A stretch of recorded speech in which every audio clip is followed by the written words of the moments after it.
Here we are at the side of the Clyde.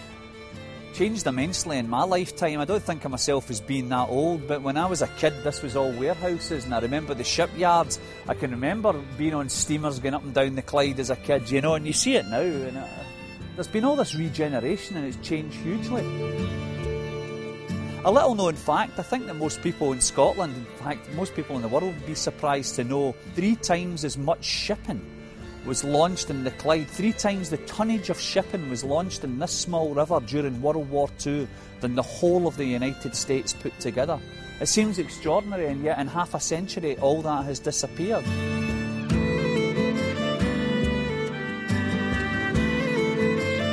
There's been all this regeneration, of course, you know, and it's all new flats, and there's so many businesses, the Science Centre, the IMAX Theatre, all that sort of stuff.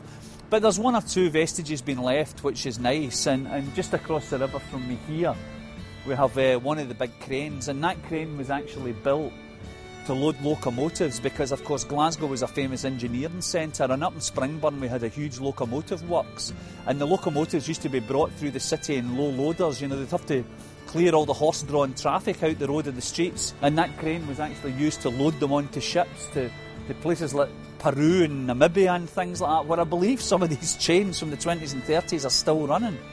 It's amazing because it's just changed so much in my lifetime that it's extraordinary, you know, that this hive of industry, and it's become peaceful and green. And I suppose Glasgow's gone back to what it was at one time, because the name Glasgow, of course, means the dear green place.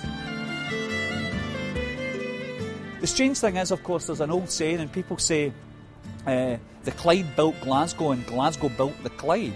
But that's not really true, because Glasgow was actually founded on the Moreland Dinner Burn, which ran down the back of the cathedral. There's still a bridge in place. The bridge that goes over to the necropolis there at the back of the cathedral was actually built to cross the Moreland Dinner Burn. But in this day and age it's all tunnelled in. It's more an open sewer now, this burn that gave its title to the Dear Green Place.